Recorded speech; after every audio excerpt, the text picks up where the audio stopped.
Seeing that it's 6:30, we'll call the meeting to order. This is the Planning Commission meeting of May 17th. First item on the agenda is a review of the minutes of 4/19/23.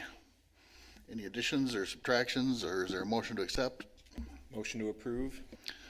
Motion by Scott, is there support? Support. Support by Joe. All in favor say aye. Aye. Opposed? Motion carries.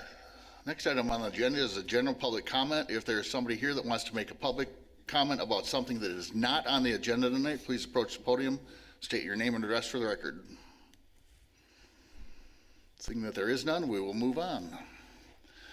Item 4-1, case 23-08, site plan review, 2518 Alpine Avenue, proposed 2263 square foot commercial building for Taco John's drive-through restaurant with parking lot and landscape improvements, Restaurants Holdings LLC. We'll turn to Paula for the package. Thank you. I'll bring up a few things here. As you said, there is a site plan review tonight for a new commercial building, drive-through restaurant. You'll be familiar with the site because it came to you for a rezoning approved by the City Commission and goes into effect on Sunday or Monday. So for all intents and purposes, the site is now zoned C1, which means that the setbacks on this plan here are all in line with the zoning, which is great. It allows them to put the building kind of in line with other properties up and down that corridor. So there is the proposed building, the restaurant, 37 parking spaces, a new dumpster enclosure, landscape and lighting improvements, and a 24-foot cross-access easement parallel to Alpine Avenue as part of this planned project. There were a few notes in my report of things after the site plan review committee meeting that were still not fully addressed. One of them was landscaping, particularly looking at the buffer along the back of the building, the rear with Hufford Avenue and residential immediately behind the property. You may recall when the rezoning came, we had some neighbors come and their primary comments were about ensuring that there was adequate screening and buffering between the commercial use, which they were happy to see activated, but to see that buffered from the residential. And so ensuring that the buffer zone type B landscaping requirements were met was something that I had called out as a condition of approval. This morning, I received an email from the applicants, and they have already addressed the comments that were provided by staff once the staff reports went out. And so I have here an updated set of plans from them, which they updated to show all of the required evergreen trees and shrubs in the rear yard landscaping. So that has been met, which is very on point. We appreciate seeing that is very timely. The other comments that I had from a planning and zoning perspective, another thing that came up at site plan review committee was the location and direction of the drive-through speaker. Sometimes those, when possible, are oriented not immediately across at residential properties that can have noise that permeates through. It is here located pointing across Hufford Avenue. There is an elevation change. There's kind of a berm in the back of the property, but that's something I wanted to call attention to. There's nothing in our ordinance that says it can't be in that location, but might be something that you want to discuss with the applicant. They also provided a sign package. This is not a PUD, so the sign approval process is a separate process, administratively approved. We did review it for the applicant's information. There are a few changes that would need to be made for the new ordinance. Some of the allowances, the total wall signage currently exceeds what's allowed, and the freestanding sign is a small amount too large. So my colleague Megan, the zoning administrator, will be happy to work with you as that moves forward. Those were all of the comments that I had. I know Scott is here and had a couple of small comments as well. I'm happy to answer any questions that the board may have. Any questions initially for Paula? That bank building to the south. Didn't we do something with that a while back? That's closed now? I'm not sure if anything was done before I got here. Scott might be able to speak to that. I do know that I received a site plan review application for that building, which will be coming to you in June. Okay, because that looks like we've discussed the one to the south before. Any other questions for Paula? Mr. Connors? Two quick ones for me. We just wanted to have some additional information on the storm sewer segments. I haven't seen it on the plan, but I've heard that they have revised the plan for that. And the other one was they would like to put a water spigot out to the dumpster, and we ran into that with Chick-fil-A as well. It becomes a stormwater permit violation for us because you're essentially washing all the garbage into the storm sewer. So you can let the rain do it. You can even pull a hose from the building to do it, you know, under cover of night, so to speak. But we can't be so aggressive as to put a faucet right there to let that happen. So that'll have to go. And then the other issue that's not written in the report, but I think kind of makes sense with these cross-access easements, is just to make sure that we get the cross-access easement in hand before the building permit. We still, from time to time, go back and look at old plans, looking for things like that, and find out that they weren't recorded. So it's important to get that recorded. Any questions for Mr. Connors? Okay, if the applicant would like to come forward, and if you have a presentation, state your name for the record. If you don't, just take a couple questions, whatever you'd like. You apparently already addressed the landscape issue, so there's not many other issues. Yeah, press the button, please. Yep, so my name is Zach Boovy with VK Civil, the engineer for the site. I think Paula did a good job of addressing the site, so we don't have a whole lot to add on top of that. But we are here to answer any questions that you guys have. So, thank you. What are your hours of what's the latest you might be open? I'm thinking about the speakers. I'm thinking the noise coming off the speaker at 10, 11, 12. Yeah, you can. There you go. Anna Pelham with the applicant, Restaurant Holdings.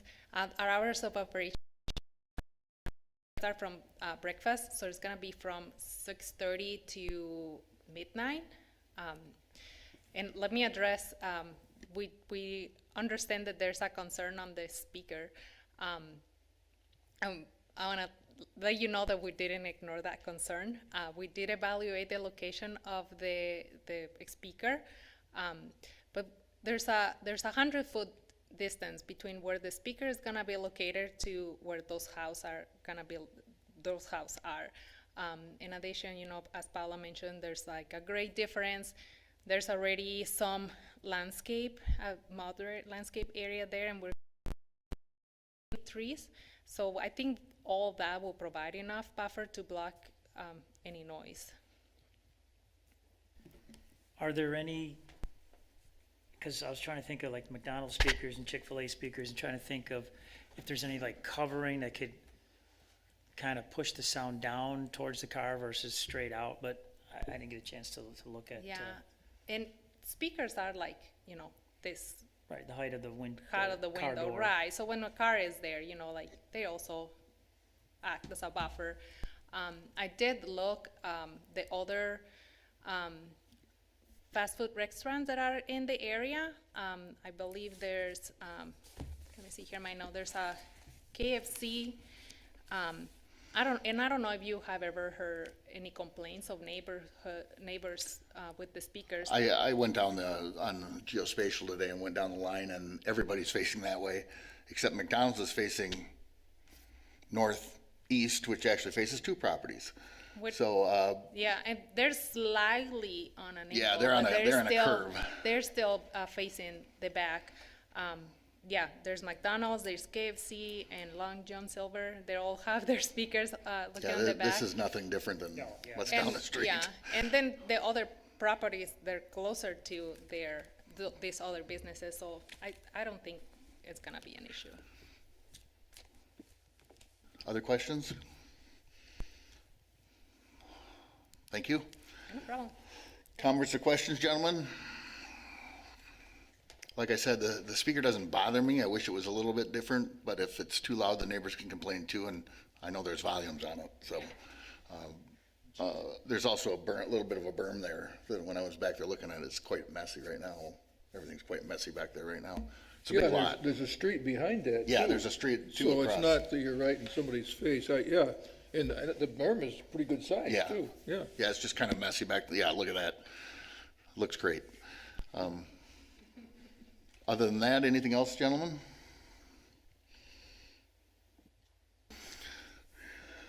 Is anybody ready to offer a motion? I can offer a motion. Case number 23-008, 2518 Alpine Avenue Commercial Building.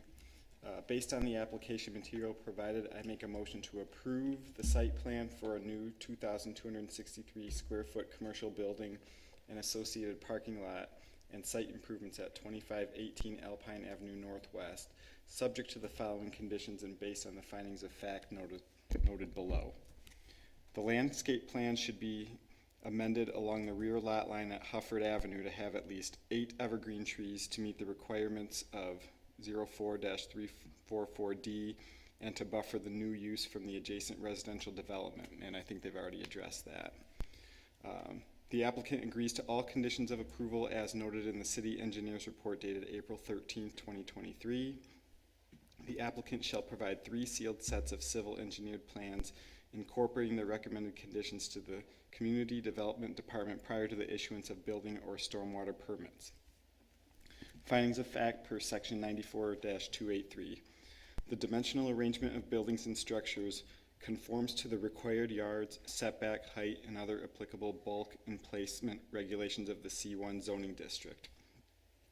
The bulk, location, and height of proposed buildings and structures will minimize any adverse effect to other development in the surrounding area and will not place demands on public services or facilities in excess of capacity.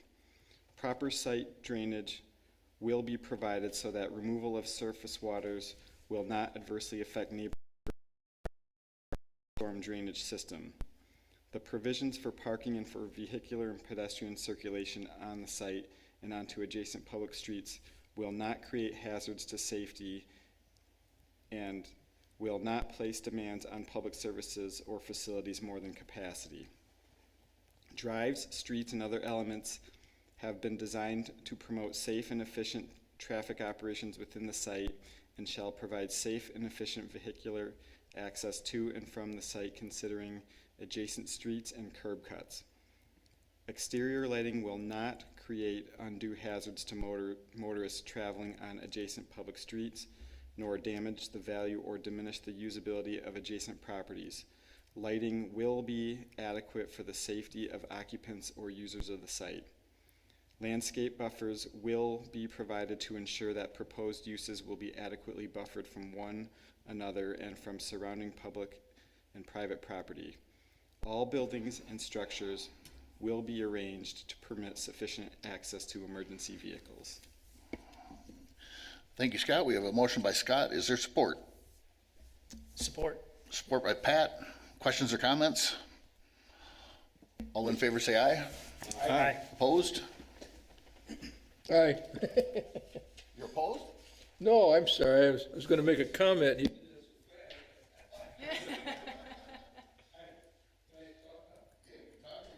I was just gonna comment it happened so fast, that it's because the applicant is well prepared and our staff is well prepared here, and I didn't quite expect it to move this fast, I'm sorry. Thank you. Next item on the agenda is Mr. Connors updating us on a few of the projects. So you have a map that we created about 6 or 8 weeks ago that kind of shows what's going to happen over the next 3 years. And we put this together partly so that we could get our arms around it, but partly so we could share it with everybody else too, because this list is about twice as long as it usually is. If you look up on the top side there, there's a project with a green label. That's something that's actually going on right now. That's the Kingsbury Pumping Station. So that's an upgrade of the sanitary sewer pumping station that's downstream of English Hills Apartments and English Hills Golf Course. So it's a direct result of some of the development around here that's being enlarged And we sure need it with 500 apartments or whatever's coming in there. So that's a big deal. Then you'll see in blue, there's a couple labels. Those are water main gaps that we're filling in that are being required by the state. The state has to oversee our system with Grand Rapids, and from time to time, they'll do a 5-year review and say, hey, there's a spot here that should be connected, or a spot here that should be connected. And so these are 2 of those that we're going to wrap up into a project that we're probably going to do later in 2024. And then you get into more of the road projects. If you're in the first ward, you've probably seen Alpine Avenue's down to 2 lanes right now because we're fixing some storm sewer there. Further to the north, we're going to be adding some sidewalk on the south side of 4 Mile Road. That'll be directly east of the new apartments at the old golf course there. So there's a small gap, and we kind of targeted that with some grant money and said we're going to need to get that fixed so that people can walk on the south side of the road there. You've just down the street here for 2023, you can see Remembrance and Kinney, and the traffic signal there is getting quite old, and we have a brand new intersection improvement coming in there. We're going to narrow up the intersection a little bit, make it a little bit more pedestrian friendly, and then have mast arm signals with the hanging illuminated signs. So it's kind of going to look a little bit more historic like it used to when we talk about the interurban and all the cool things that used to happen on Remembrance Road.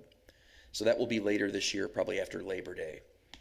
And then you get into some of the 2024 projects, and that's where we start to get a little crazy.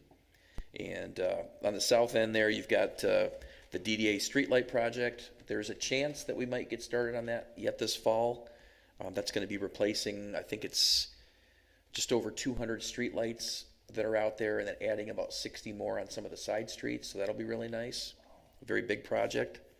And then right around the corner, the Kinney Avenue corridor, we've been trying to pick off segments there from time to time.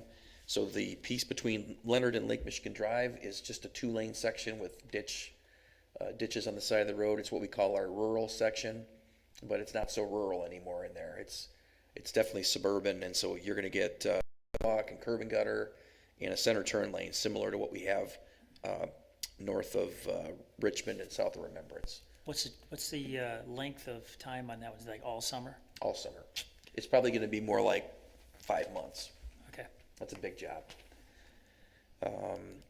Further to the east, the Bristol Avenue Bridge has been occupying an awful lot of my time here over the last year. We finally did get all the plans signed and approved, and that's going to be going to MDOT. It's actually half of it's in MDOT's hands right now for bidding. It's probably going to be bid in August. You'll see some tree clearing late this fall, and then the construction won't start until spring. And then that's going to be out for quite some time. It's going to impact the railroad in a way that was similar to when we did Walker Avenue, where the railroad's going to have to truck their materials around for probably 3 months. That'll be a really big job. The look of that bridge is going to be really cool. We're spending a little extra money to give it a brick and a stone facade that's going to match the Fred Meyer Standale Trail Tunnel, if you've been down there. So we went to the city commission with a couple of different ideas, and we said we really need to do more than just a bridge here because it's a nice historic spot, and they went along, and it's a really cool design. So we're proud of that. So that's 2024. So Scott, how are they gonna route trucks? Are they gonna be able to still go down Panel? Or are they gonna, during that process, are they gonna have to go back up to Bristol, up to Richmond or something, or how they gonna? Trucks on Panel will still be able to get south. Okay. It's gonna be on gravel, it's gonna be under construction, but the specs that we've put together require the contractor to let them have continued access. Gotcha. Because otherwise, it's pretty poor. Yeah, I was gonna say. No way into there. Yeah, Betts would be okay, but some of those other businesses would probably have some trouble. Right. So we're hoping that everybody that can go around is gonna go around, but for those trucks that can't, they will be able to get through. Okay. And then to the north, Center Drive, we're going to be building a roundabout at Center and Weatherford, and that's just behind Target. So that's an intersection that's got a kind of a weird angle to it and a very old traffic signal. And we've talked about this roundabout for a long time. We're hoping that gives the whole shopping center a facelift too. You know, we look at sometimes what can we do with infrastructure to help prop things back up, and I think this is a great example of that. And that'll be in 2024. And then the following year, we don't have anything big on the city's radar here. with the exception of our collaboration with MDOT on the Fruit Ridge Bridge. And that's gonna be $25 million worth of big. So, you may have noticed that that bridge is gonna be closed over the weekend for some repairs. That's just to get it to limp along until we're ready to go in and completely wipe it out and rebuild it. When we do, it's gonna have a 5-lane cross-section, and it's gonna have a non-motorized trail on the west side. And if we do it right, we're hoping we'll have a sidewalk on the east side as well. And the longer that the money lasts there, the farther north and south we're gonna go. If we can go all the way up to the railroad and make Fruit Ridge 5 lanes, we're gonna try and do that.